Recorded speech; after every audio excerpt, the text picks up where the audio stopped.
오늘은 창세기 33장 말씀을 가지고 하나님, 이스라엘의 하나님이라고 하는 제목으로 말씀 묵상하도록 하겠습니다. 먼저 1절로 11절인데 10절을 봅니다. 내가 형님의 얼굴을 배운즉 하나님의 얼굴을 뵌 것 같사오며 그랬습니다. 1절 야곱은 에서가 400여 명의 장정을 거느리고 오는 것을 보고 두 여종과 아이들을 앞에 세우고 그 뒤에 레아와 아이들을 그 뒤에 라헬과 요셉을 세운 뒤에 자신은 맨 앞으로 나아가서 7번 땅에 굽혀 절을 했습니다. 그러자 에서는 달려와서 야곱을 껴안고 목을 끌어안고 입을 맞추었습니다. 에서가 여인들과 아이들이 누구냐 묻자 야곱은 자신의 가족들을 하나님의 은혜로 주신 자식들이라 소개하면서 형에게 인사를 시킵니다. 8절 에서가 야곱이 보낸 예물이 무엇이냐 묻자 야곱은 에서에게 은혜를 잊고자 보낸 것이라고 말합니다. 에서가 거절하려고 하자 야곱은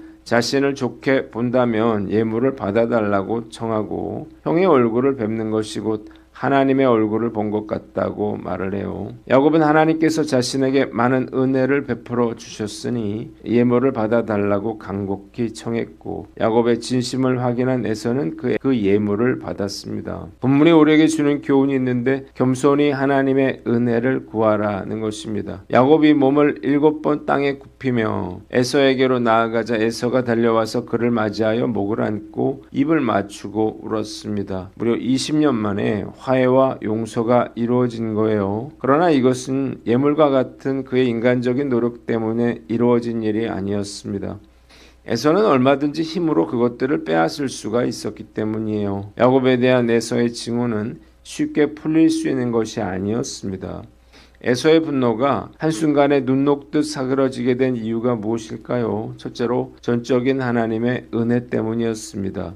에서는 하나님과 씨름함으로 다리를 저는 야곱의 모습을 볼 때에 측은하고 불쌍한 마음을 갖게 됐어요. 비록 너무나도 미운 동생이었지만 20년 만에 상봉해서 동생의 초췌한 모습을 본 순간 마음에서 따뜻한 용서가 솟아난 것입니다.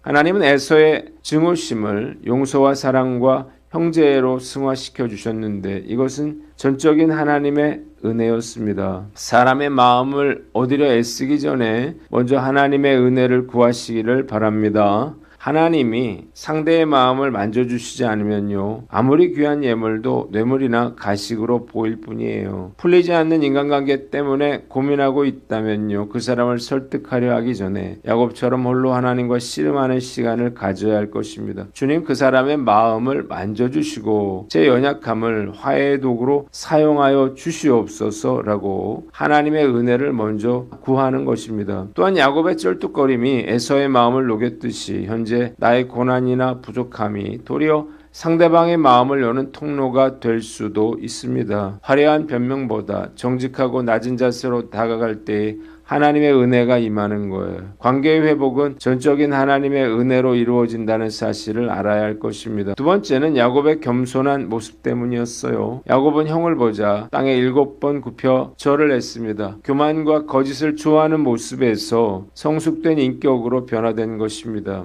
뿐만 아니라 10절에 야곱은 내가 형님의 얼굴을 배운즉 하나님의 얼굴을 본 것 같사오며 라고 말을 했는데요. 이런 야곱의 겸손한 말과 태도는 거짓으로 꾸며낸 것이 아니었습니다. 고난과 역경을 통해서 다듬어진 거죠. 야곱의 겸손한 말과 행동은 에서의 마음에 긍휼함을 불러일으켰고 형제간에 20년 만에 화해를 이루어낸 것입니다. 오늘 말씀 앞에서 과연 나의 에서는 누구인지 생각해 봐야 할 것입니다. 바로 부모일 수도 있고요. 남편일 수도 있고 아내일 수도 있고 자식일 수도 있고 우리 이웃이나 성도일 수 있습니다. 관계에 있어서 어려움이 있을 때마다 겸손히 하나님의 은혜를 구함으로 우리의 에서와 화해할 수 있는 저와 여러분들 되시기를 주님의 이름으로 축원합니다. 두 번째 본문 12절로 15절인데 15절을 봅니다. 어찌하여 그리하리까 나로 내 주께 은혜를 얻게 하소서 그랬습니다. 에서가 동행을 제안하며 앞장서겠다고 했지만 야곱은 어린 자식들과 같이 가축들의 속도를 고려해야 한다고 하는 이유로 이를 정중하게 사양했습니다. 야곱이 천천히 세일로 가서 나중에 에서를 찾아가겠다고 말하자 다시 에서가 그의 부하 며칠 붙여주겠다고 말을 해요. 야곱은 다시 이를 정중히 거절했습니다. 본문이 우리에게 주는 교훈이 있는데 서로의 영역을 인정하라는 것입니다. 야곱은 함께 세일로 가자고 하는 에서의 권유를 완곡하게 거절하고 나중에 찾아갔다고 말합니다. 같이 형 에서와 살았다가 어떤 어려움이 일어날지 두려웠기 때문이에요. 도저히 좁혀지지 않는 차이를 억지로 메우려다 보면 도리어 더 큰 상처가 생길 수도 있습니다. 하나님 안에서 서로의 다름을 인정하고 넘지 말아야 할 선을 정하는 것은요, 관계의 파국을 막는 가장 지혜로운 화해의 기술일 수가 있습니다. 육지와 바다의 경계선은 반드시 지켜져야만 합니다. 만약 육지가 바다를 완전히 점령하려 하거나 바다가 육지를 집어삼키려 한다면요, 생태계는 파괴되고 말 것입니다. 그래서 하나님은 그 사이에 갯벌이라고 하는 완충지대를 두셨습니다. 갯벌은 육지도 아니고 바다도 아니지만요, 양쪽의 충격을 흡수하고 오염물을 정화하여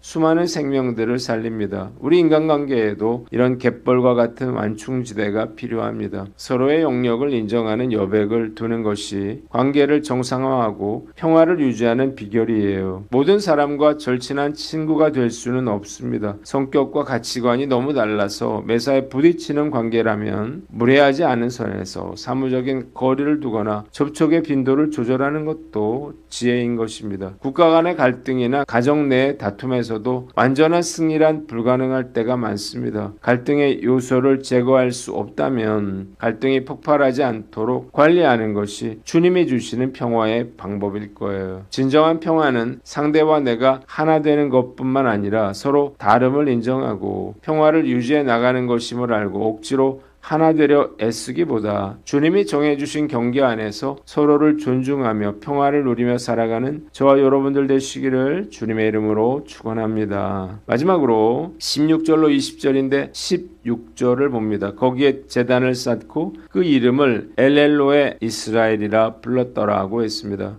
에서는 세일로 돌아갔고 야곱은 숫곳에 이르러 자신과 가축을 위한 집과 우리를 지었습니다. 야곱은 마침내 밧단 아람을 떠나서 가나안 땅 세겜 성읍에 평안히 도착을 해요. 그는 그곳에 밭을 은 100개를 주고 사서 장막을 침으로써 합법적인 거점을 마련했습니다. 야곱은 그곳에 제단을 쌓고 그 이름을 하나님, 이스라엘의 하나님이라고 하는 뜻의 베렐로의 이스라엘이라고 불렀습니다. 본문이 우리에게 주는 교훈이 있는데 하나님이 나의 하나님이심을 가라는 거예요. 20년이라고 하는 긴 세월 동안 야곱은 속고 속이는 파란만장한 삶을 살았지만 하나님은 한순간도 그를 떠나지 않으셨습니다. 에렐로의 이스라엘이라고 하는 말은요, 그 긴 세월 동안 증명된 하나님의 사랑에 대한 야곱의 마침표와 같은 고백이었습니다. 저희 지나온 세월을 돌아볼 때도 마찬가지 고백이 나와요. 하나님은 제 삶 속에서 자신의 사랑과 성실을 끊임없이 베풀어 주셨기 때문입니다. 그래서 저도 하나님이 나의 하나님이심을 고백할 수밖에 없어요. 우리의 가정과 일터에서 엘엘로의 이스라엘, 즉 주님이 정말 나의 하나님이심을 경험하게 해달라고 기도해야 할 것입니다. 하나님은 우리가 하나님을 믿어드리는 것보다 훨씬 더 열정적으로 우리를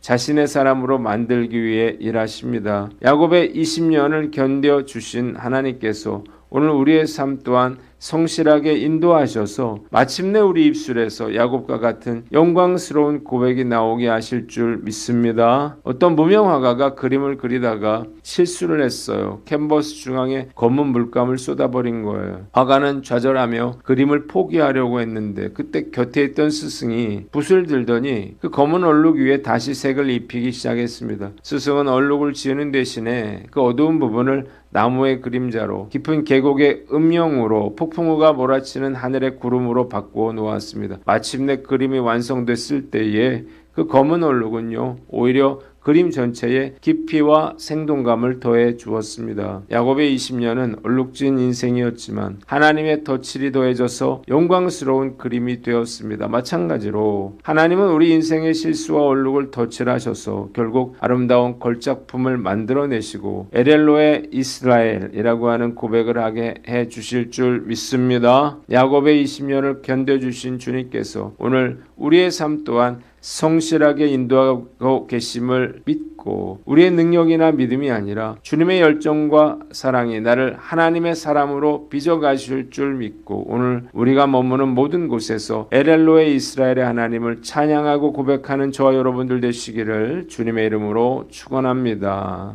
기도하겠습니다. 하나님 아버지, 겸손히 하나님의 은혜를 구하며 서로의 영역을 인정하고 하나님이 나의 하나님 되심을 인정하게 하여 주시옵소서.